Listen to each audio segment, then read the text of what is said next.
Assalamualaikum warahmatullahi wabarakatuh. Kami dari kelompok 5 akan mempresentasikan mengenai Industrial Revolution 4.0 dan Society 5.0.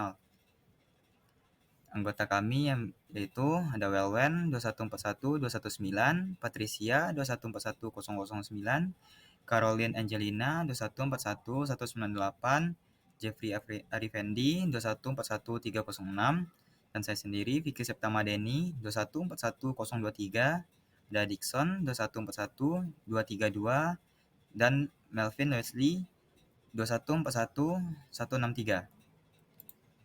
Nah, selanjutnya adalah latar belakang. Jauh sebelum terjadinya revolusi industri, kita mengenal istilah prarevolusi, di mana seluruh kegiatan dilakukan secara manual dengan tangan manusia tanpa bantuan mesin. Baru sekitar abad ke-17 sampai abad ke-18, revolusi industri dimulai dengan kemunculan revolusi industri 1.0, mulai hadirnya pabrik-pabrik dan penemuan tenaga uap oleh ilmuwan. Kemudian revolusi industri 2.0 pada sekitar pertengahan abad 18 karena adanya pemanfaatan tenaga listrik, hadirnya produksi mobil, dan revolusi industri 3.0 sejak tahun 1960, ledakan informasi digital, komputer, dan smartphone. Nah, revolusi industri 4.0 merupakan salah satu pelaksanaan proyeksi teknologi modern Jerman tahun 2020 yang diimplementasikan melalui peningkatan teknologi manufaktur, penciptaan kerangka kebijakan strategis, dan lain sebagainya.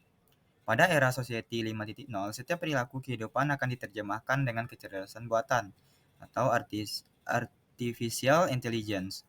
Kemudian akan ditransformasikan dengan jutaan data melalui internet atau Internet of Things. Hasil penerjemahan tersebut akan didedikasikan menjadi suatu kearifan baru yang akan meningkatkan kemampuan manusia dalam membuka peluang untuk kemanusiaan. Salah satu hal yang mempengaruhi perilaku kehidupan masyarakat adalah perubahan arus ekonomi secara global.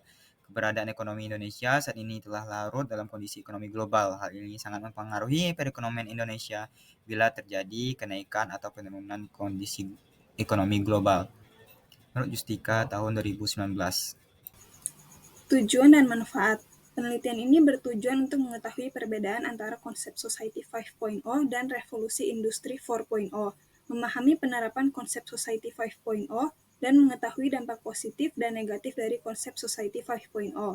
Kemudian, penelitian ini diharapkan untuk memberikan manfaat bagi pembaca agar memahami perbedaan konsep Society 5.0 dengan revolusi industri 4.0, memahami penerapan konsep Society 5.0 dan mengetahui dampak positif maupun negatif dari konsep Society 5.0. Kemudian untuk rumusan masalahnya, yang pertama adalah bagaimana penerapan konsep Society 5.0, yang kedua apa perbedaan konsep Society 5.0 dengan revolusi industri 4.0, yang ketiga apa dampak negatif dan positif dari konsep Society 5.0, dan yang keempat adalah apakah konsep Society 5.0 ini dapat diterapkan di negara Indonesia. Halo, perkenalkan nama saya Jeffrey. Nah, untuk sekarang saya akan melanjutkan mengenai presentasi mengenai bagaimana penerapan konsep Society 5.0. Society 5.0 ini memiliki peran yang cukup penting dalam teknologi.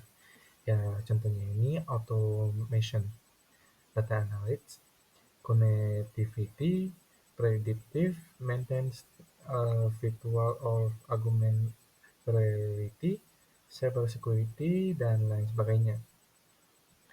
Nah, jadi untuk sedikit penjelasan dari saya, Society 5.0 ini merupakan sebuah konsep revolusioner yang melibatkan teknologi di tengah-tengah evolusi sosial dan membentuk masyarakat yang berfokus pada manusia.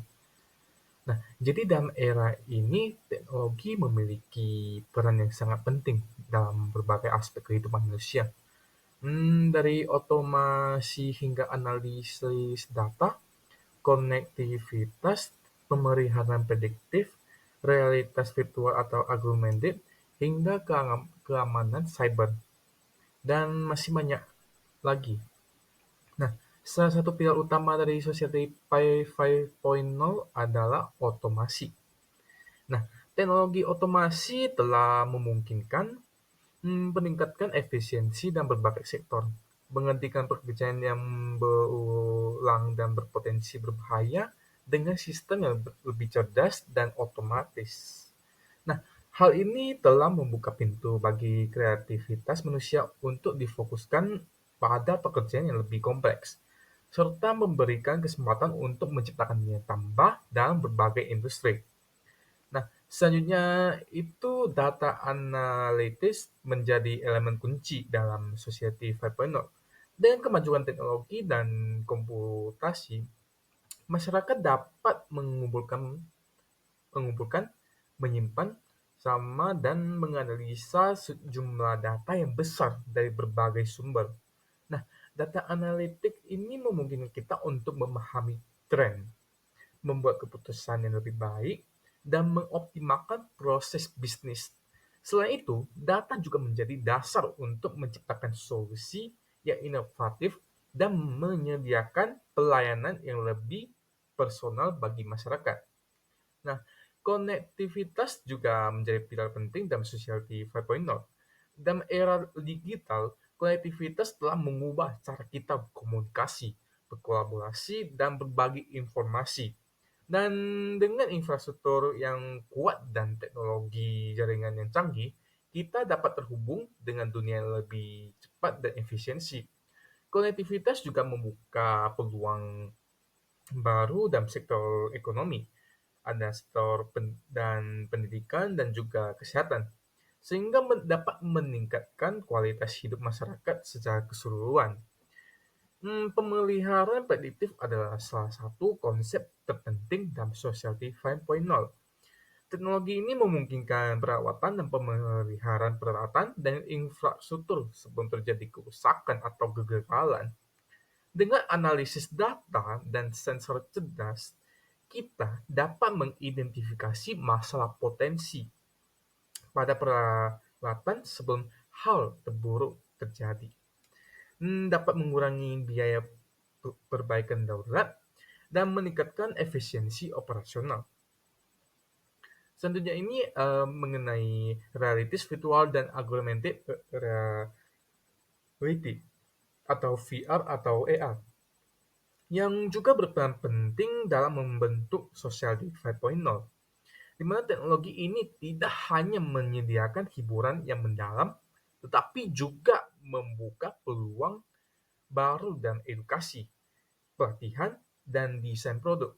VR dan AR telah digunakan dalam berbagai industri, seperti perawatan, kesehatan, manufaktur, dan desain arsitektur, untuk menciptakan pengalaman yang lebih mendalam dan interaktif.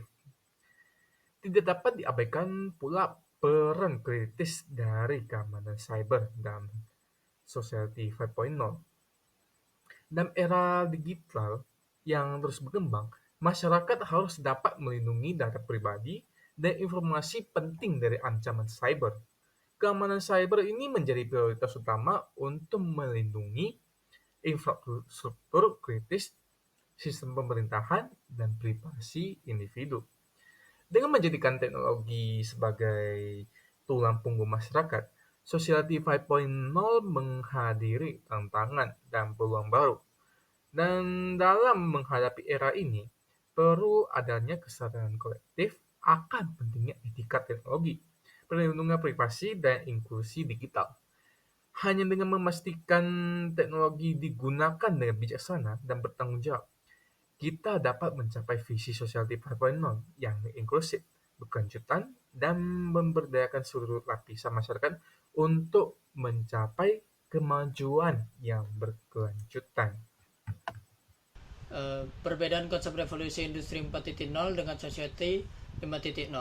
Jadi revolusi industri 4.0 ini adalah upaya yang memungkinkan para pelaku industri membiarkan komputer saling terhubung dan berkomunikasi satu sama lain, dan pada akhirnya melahirkan keputusan tanpa lagi melibatkan keterlibatan fisik manusia, alias terjadi kombinasi antara dunia nyata dan juga dunia visual, atau biasa yang kita kenal Internet of Things. Yang kedua, dalam era Society 5.0 ini tercipta keseimbangan antara peran masyarakat dengan pemanfaatan teknologi yang tersedia. Jadi Society 5.0 nih menyoroti efektivitas dengan mengoptimalkan pengetahuan masyarakat dengan bantuan mesin cerdas.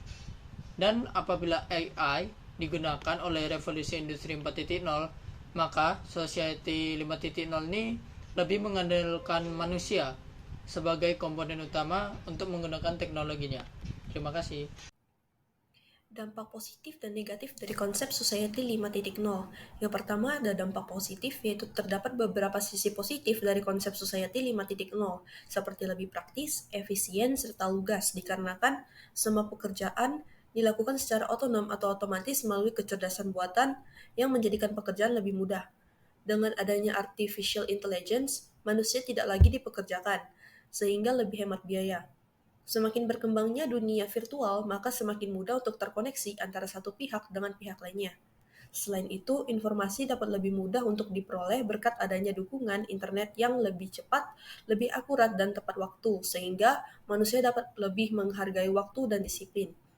Yang kedua ada dampak negatif, yaitu pada konsep Society 5.0 terdapat beberapa dampak negatif seperti pengangguran yang akan meningkat karena dengan adanya mesin atau kecerdasan buatan, pekerjaan manusia dapat tergantikan. Hal ini membuat manusia juga selalu mengandalkan dan bergantung pada mesin kecerdasan buatan yang membuat manusia menjadi malas. Selain itu, juga dapat terjadi kebocoran data privasi yang membuat data-data manusia bocor dan akhirnya data tersebut dapat disalahgunakan seperti penipuan, scam, dan sebagainya. Selanjutnya saya akan membahas tentang apakah konsep Society 5.0 dapat diterapkan di negara Indonesia. Di tengah perkembangan ini, negara-negara termasuk Indonesia telah menjadi orang yang subur untuk lahirnya berbagai inovasi yang revolusioner dan juga transformasional, yang berfokus pada pemanfaatan teknologi untuk menghadirkan kemudahan dan juga keuntungan bagi kehidupan masyarakat. Salah satu contoh nyata dari fenomena ini adalah startup Gojek di Indonesia, yang lahir dari kesadaran akan kebutuhan akan solusi yang sederhana dan praktis dalam mendukung aktivitas sehari-hari. Melalui fitur andalannya, yaitu GoFood, Gojek berhasil menyederhanakan proses pemesanan makanan secara daring, memberikan kebebasan dan kemudahan bagi konsumen untuk memesan makanan sesuai preferensi, dengan tambahan kemudahan pembayaran elektronik dan juga layanan pengantaran yang efisien. Hal ini merupakan sebagian kecil dari beragam inovasi menakjubkan lainnya yang telah muncul dan juga terus berkembang di Indonesia. Dengan semakin berkembangnya inisiatif-inisiatif seperti ini, negara kita bergerak maju menuju terwujudnya visi Society 5.0 yang inklusif, progresif, dan juga berwawasan ke depan, di mana kemajuan teknologi menjadi kekuatan utama dalam membentuk masa depan yang lebih cerah dan harmonis untuk seluruh masyarakat. Sekian dari presentasi kami, terima kasih.